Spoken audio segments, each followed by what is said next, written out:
야고보서 1장 2절과 3절, 그리고 좀 건너뛰어서 12절과 13절입니다. 여러분들 성경을 찾으셔도 좋고요. 아니면은 여러분들 주보에서 있는 대로 그대로 함께 합독하시면 되겠습니다. 자, 같이 함께 읽겠습니다. 시작. 내 형제들아, 너희가 여러 가지 시험을 만나거든 온전히 기쁘게 여기라. 이는 너의 믿음의 시련이 인내를 만들어내는 줄 너희가 아니라. 12절입니다. 시험을 잡는 자는 복이 있도다. 이것에 옳다 인정하심을 받은 후에 주께서 자기를 사랑하는 자들에게 약속하신 생명의 면류관을 얻을 것임이니라. 사람이 시험을 받을 때 내가 하나님께 시험을 받는다 하지 말지니 하나님은 악에게 시험을 받지도 아니하시고 친히 아무도 시험하지 아니하시느니라. 아멘. 아멘. 아멘. 아멘. 우리 오늘은요, 광야를 지나라 세 번째 시간입니다. 즉 시험에 관한 내용을 함께 나누면서 도약 시리즈로는 13번째 시간이 되겠습니다. 광야를 지나라. 저와 여러분들은 오늘도 광야를 지나고 있잖아요. 맞지요? 그렇죠? 자, 제가 한 가지 간단하게 여러분들에게 질문하겠습니다. 자, 여러분들은 온실 안에 화초가 되기 원하십니까? 예. 여러분들은 온실 안에 화초가 되기 원하십니까? 아니면은 들에서 자라는 풀이 되기 원하십니까? 들에서 자라는 풀이 되기 원하십니까? 이 두 중에서 여러분은 어느 쪽을 택하시길 원하십니까? 온실 안에 화초가 돼서 아주 오기야 금이야 하면서 애지중지 떠받침 받으면서 그렇게 해서 지내시기 원하십니까?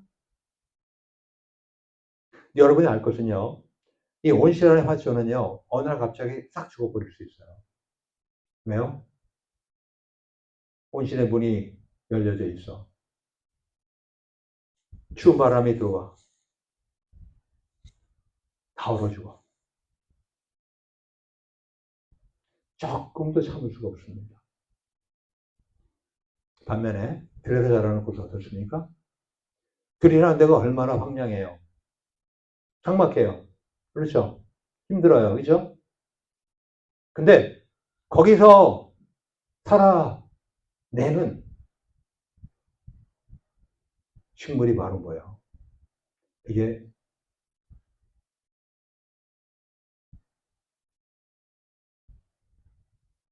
들에서 자라는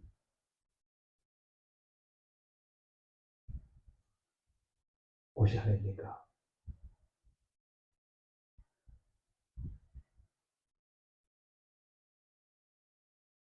가끔마다 리오고프파 거기를 산책할 때가 있는데요.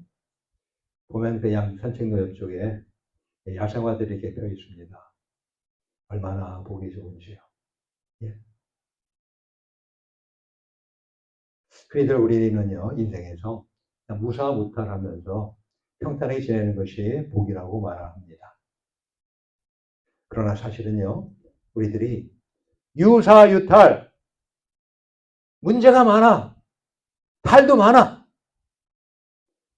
그런 중에 우리가 평안을 누림이 축복입니다.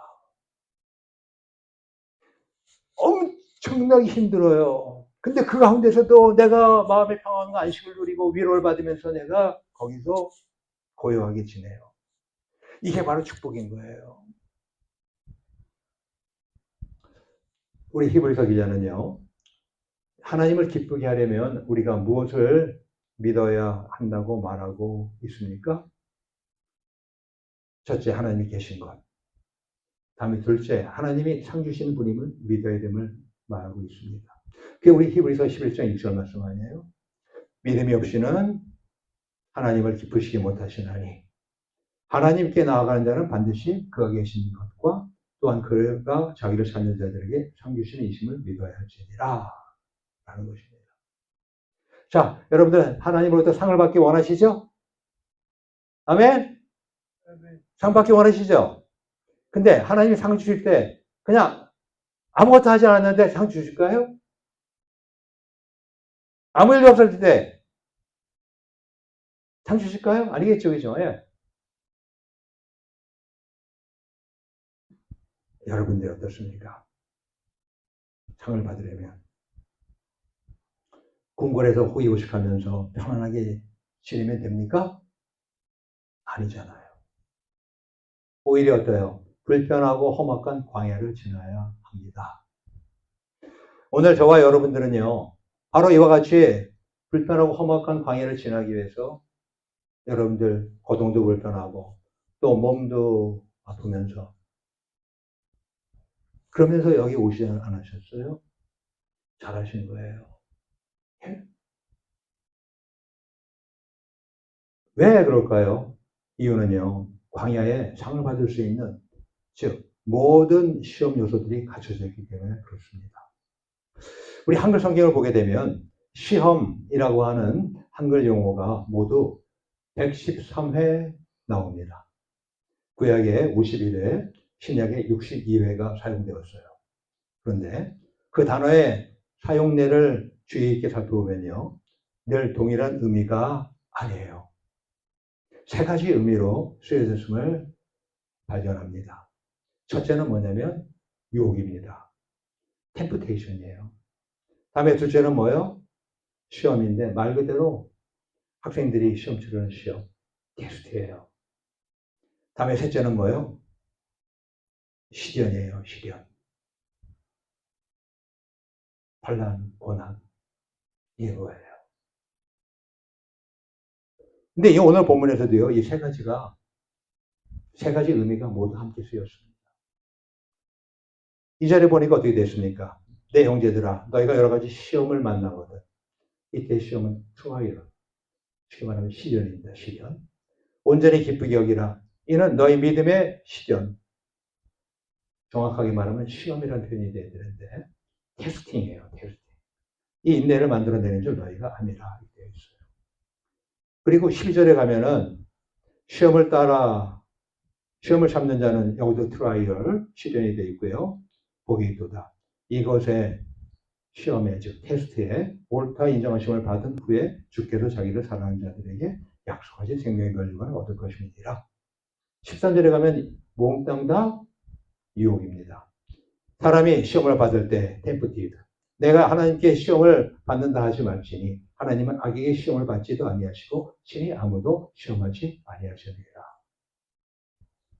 그런데 우리는요, 이 세 가지 형태의 시험의 과정을 거쳐서 신앙이 진짜인지 아니면 가짜인지 증명이 되는 거예요. 보통 때는 여러분들의 믿음이 진짜인지 가짜인지 알 수가 없어요. 언제 진짜인 것이 나타나냐면 바로 이 세 가지 형태의 시험의 형태를 그 과정을 거쳐서 여러분이 진짜 신앙인인지 아니면 가짜 신앙인지가 판단된다고 하는 것입니다. 아울러서 이 시험들을 이길 때요, 이 신앙은 빛이 나요. 그리고 아울러서 아까 우리가 히브리서 읽은 것처럼 상을 받게 되는 것입니다. 즉, 광야를 지날 때요, 우리의 믿음은 도약할 수 있습니다. 아멘? 자, 여러분들 믿음이 자라기 원하죠?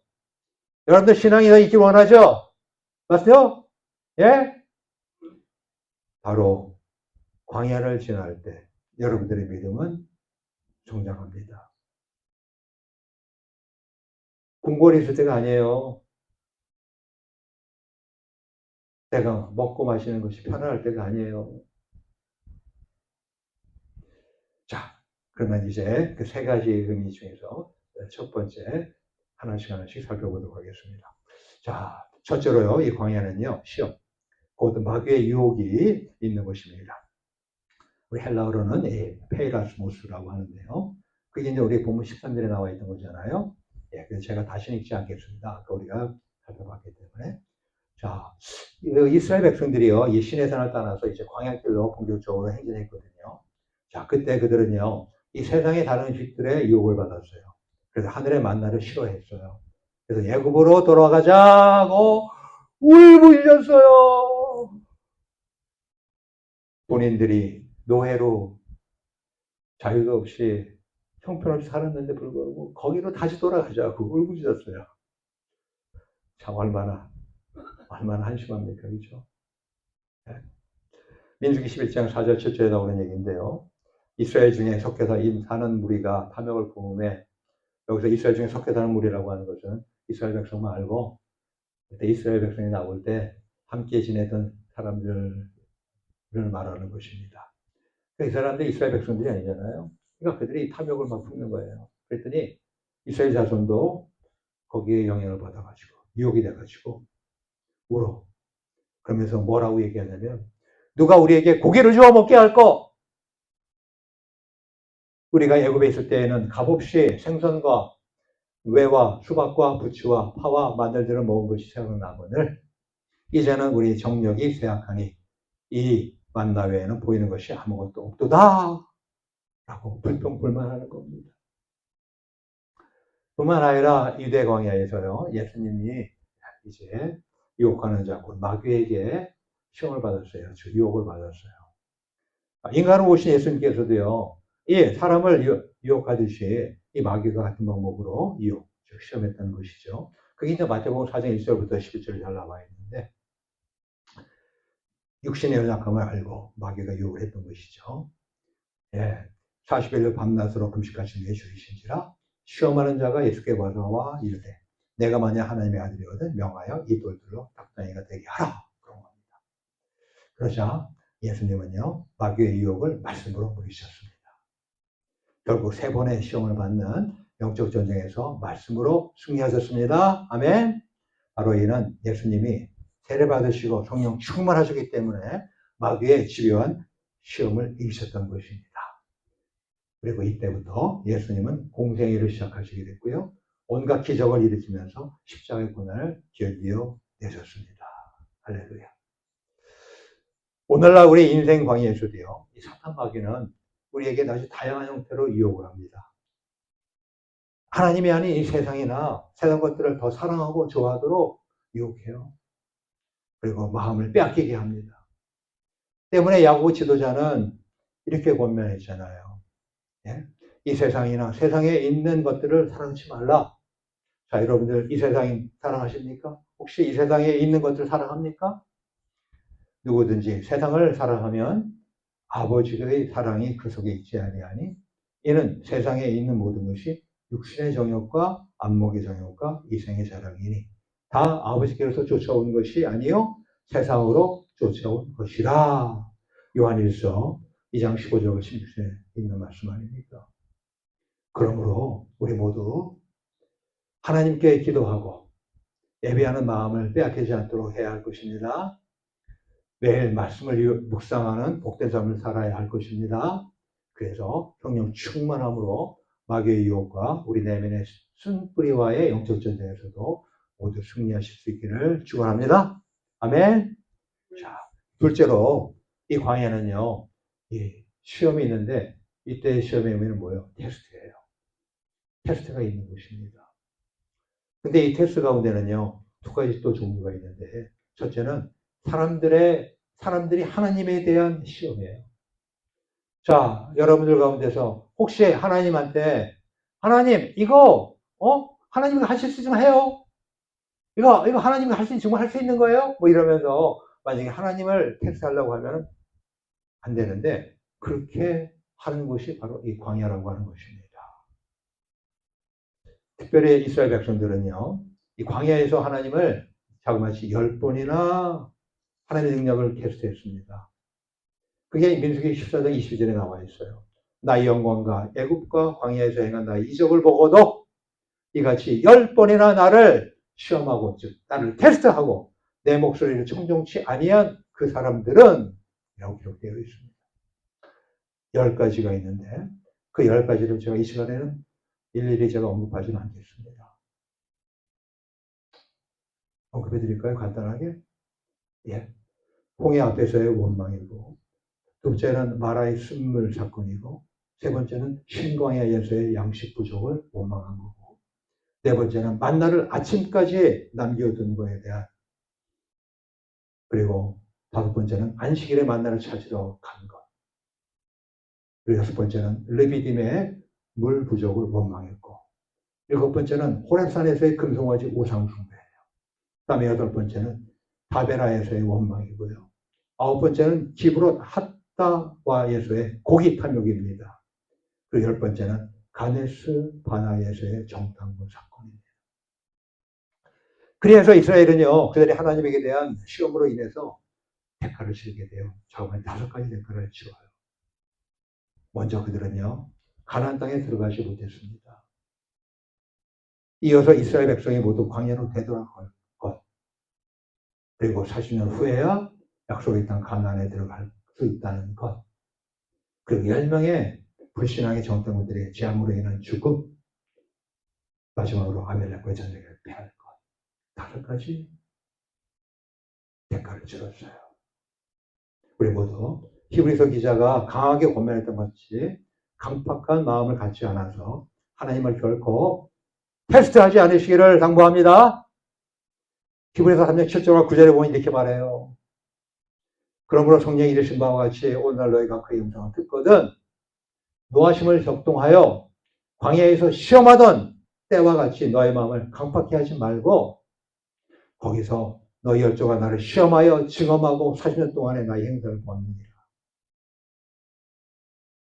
즉 광야 같은 인생을 살고 있는데 절대 하나님의 능력을 내가 테스트하려고 하는 이런 어리석은 피조물이 조물주를 비아냥거리는 식으로 시험하는 우리 어리석은 자 되지 않게 주님을 축원합니다. 그래서 하나님을 시험할 때는 그 대가가 있거든요. 그 대가를 치르게 되지 않기를 축원합니다. 자, 다음에 두 번째 테스트는요. 이번에 반대로 하나님이 사람을 시험하는 테스트예요. 우리 헬라어로 도끼마조라고 하는데요. 이게 우리 본문 3절에 나와 있는 거죠.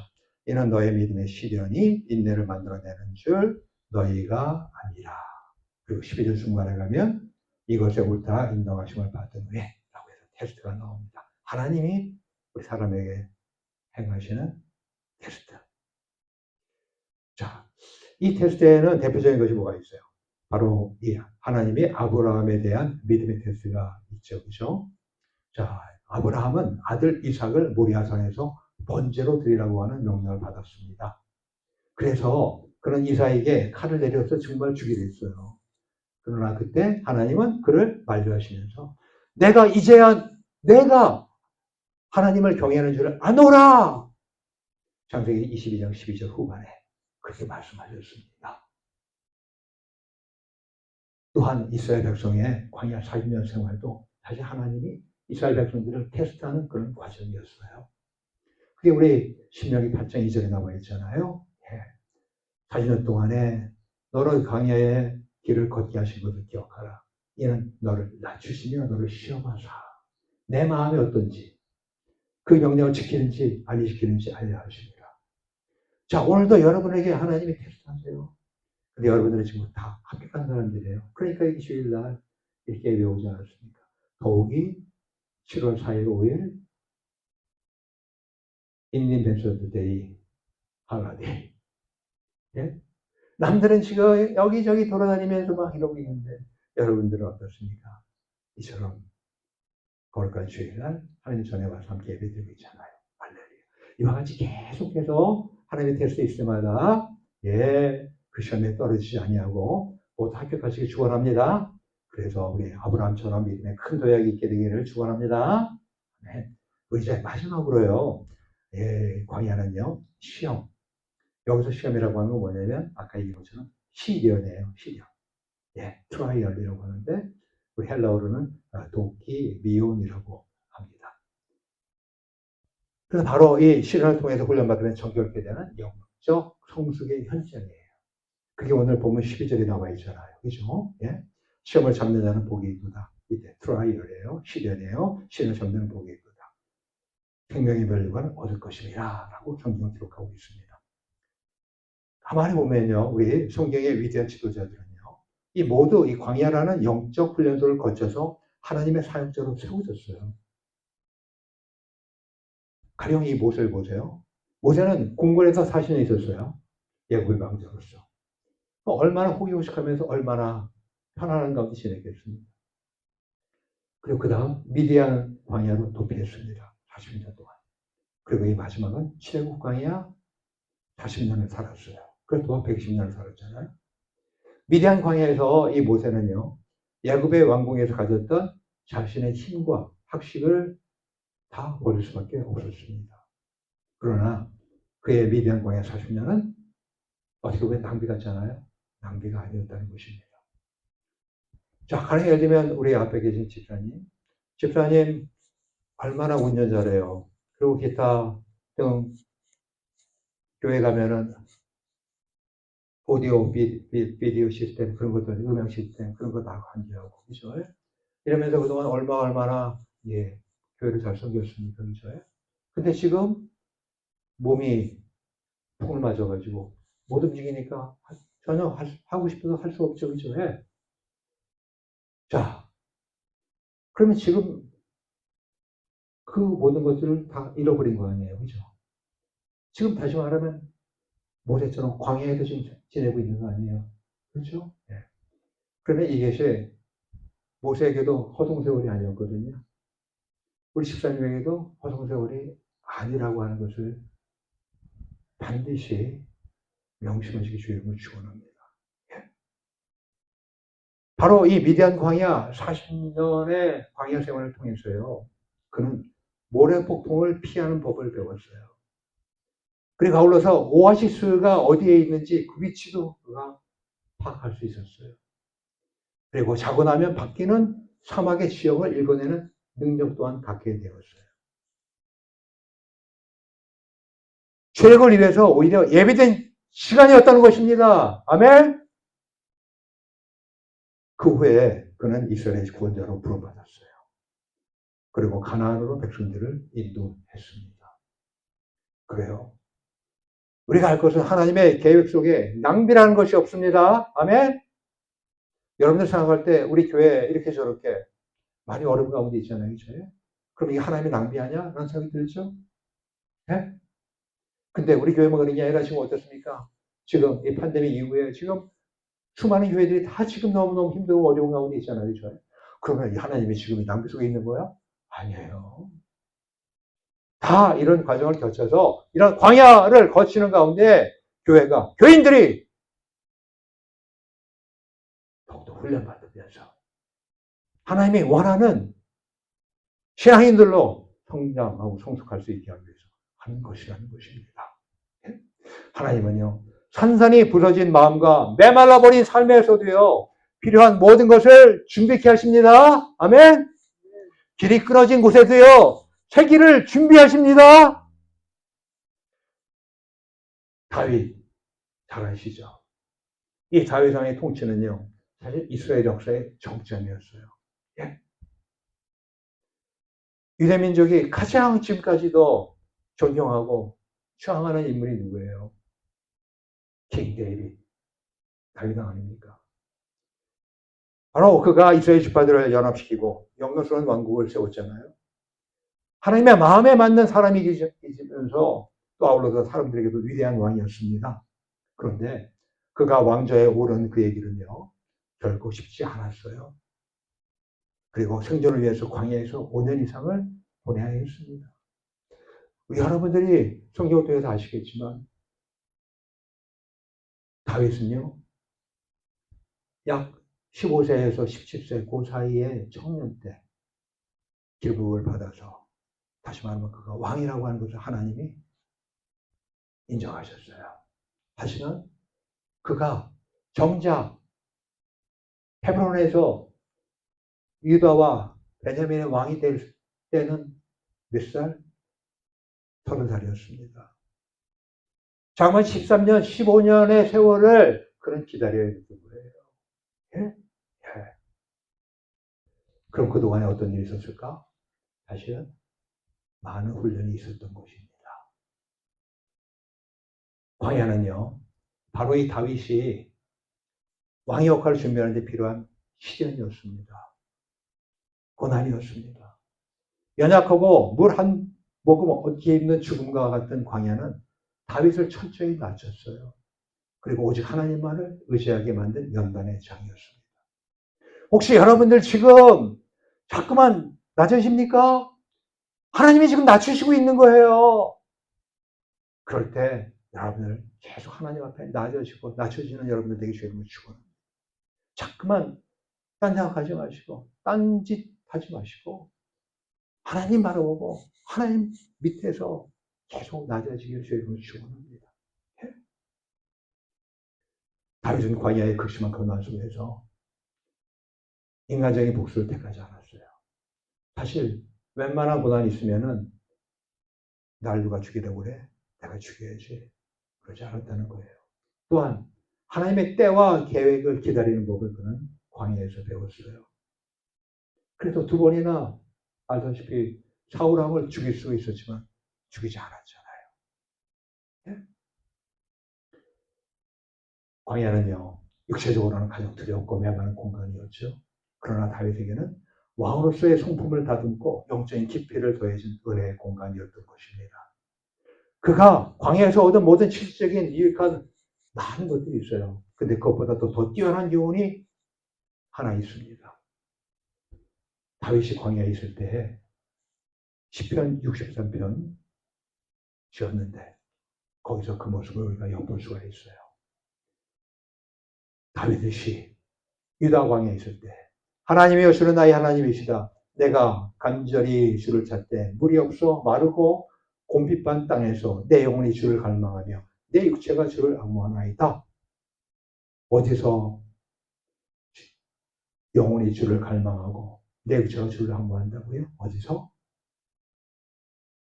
물이 없어 마르고 곰빗반 땅에서, 바로 광야에서. 물이 없고 배고픔과 목마름이 심할 때 하나님 것으로 가는 것 외에는 갈 곳이 없잖아요. 광야에서 이 다윗은요, 다른 모든 사람이 지쳤을 때 유일한 소망이요, 또한 많은 것을 잃었을 때 유일한 위로인 생수의 샘을 찾았던 것입니다. 바로 이 광야는요, 다윗을 부르심의 준비가 필요한 공간과 시간이었던 것입니다. 이처럼 광야에서의 어려움과 역경에 대한 경험은요, 내일을 위해 반드시 필요한 조건인 것입니다. 자, 우리 잘 아는 세례요한도 보세요. 그가 황량한 광야에서 낙타털 옷을 입고 석청을 먹는 시련을 통해서 그가 훈련받았잖아요. 그래서 결국 그는 선지자로서 회개하라 외치며 예수님의 길을 예비했던, 여자가 난 자 중에 가장 큰 자가 되는 축복을 얻지 않았습니까? 우리 모두 어떠한 시련이든 인생 광야에서 인내하여 복을 받아 하나님의 약속대로 생명의 면류관을 얻으시길 축원합니다. 아멘. 그렇습니다. 이 광야는 영혼육 전의를 다루는 공간과 시간입니다. 바로 이 광야는 자신의 민낯을 드러내는 곳입니다. 치열한 영적 싸움이 있는 전쟁터입니다. 첫째, 마귀와 세상의 유혹을 받는 곳이지요. 그 다음에 둘째, 심지어 절대자 하나님을 사람에게 테스트하는 불신앙의 현장이기도 합니다. 그럼에도 또 광야는 때때로 하나님의 테스트를 받는 곳입니다. 세 번째, 신앙 성숙을 위한 시련의 훈련장이기도 합니다. 모두가 다 시험이라고 하는 그 단어에 다 들어가 있잖아요. 우리 인생들은요, 아무도 광야를 피할 수가 없습니다. 맞죠? 아니, 오히려 궁궐에 머무지 말고 우리는 광야를 지나야 합니다. 온시간의 화초가 아니라요, 들에서 자라는 들꽃이 되어야 합니다. 왜요? 바로 이 광야에서 우리 인생들은 믿음으로 온갖 시험들을, 즉 유혹을 받고 또 테스트를 받고 또 시련들을 이겨내야 하기 때문에 그렇습니다. 그래서 우리 모두 하늘의 상을 받으면서 생명의 면류관을 받고 신앙의 도약을 이뤄내시기를 축원합니다. 아멘. 이 시간에 같이 함께 기도합시다. 그렇습니다. 우리는 광야를 지나야 돼요. 근데 광야를 지나는 이유, 바로 거기에 시험이기 때문에. 근데 그 시험을 우리가 통과할 때 우리는 영적으로 도약하고 하나님의 생명의 면류관도 받고 아울러도 축복을 받는 것이기 때문에 그런 것 아니겠습니까? 시험, 광야에 세 가지 시험이 있어요. 세 종류의 시험이 있어요. 뭐요?